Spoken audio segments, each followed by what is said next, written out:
as many benefits as possible should be paid in the form of vouchers or services. And the reason why, exactly, last year we had 5 Bulgarians who were found to have committed £50 million worth of universal credit fraud, and they'd also committed £800,000 worth of PIP fraud as well.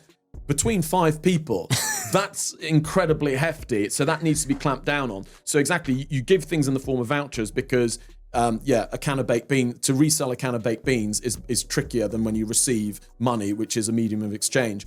Also, what you see is in the UK, 10% of adults are claiming some form of disability benefit, 10%, and they get money. In France and Germany, where they more provide services for disabilities, those claims are down at 5 and 6%. So there's a clear correlation that when you offer money instead of services, then the level of claims perverse incentive goes, it's generally a perverse incentive.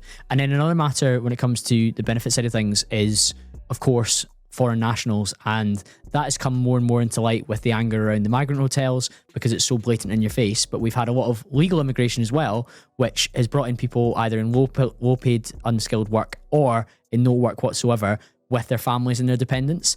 And I think 20 years ago you would have got no backlash for saying if you haven't paid into the system at any point or paid any tax, then you shouldn't receive some form of benefit from the state.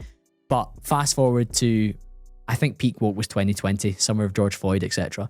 But we're still in the midst of this sort of suicidal empathy, virtue signaling policies where somebody can come here, have no intent whatsoever to work in our economy, and yet receive a house and a whole host of different benefits. One of the things that you can make a big cost saving on straight away is foreign nationals who haven't paid in the system not being eligible for claiming benefits. Correct. It's another one of my points that you can only claim benefits if you paid into the system. Any foreign national who hasn't paid into the systems on benefits, I put them immediately on a 30-day tourist visa. Now, if you said this in Dubai, people just say that's fine, because I've had a lot of friends who lived in Dubai. If you lost your job, you would effectively be on a short-term tourist visa. So it's not harsh. I'm not discriminating against skin color, religion, or anything like that.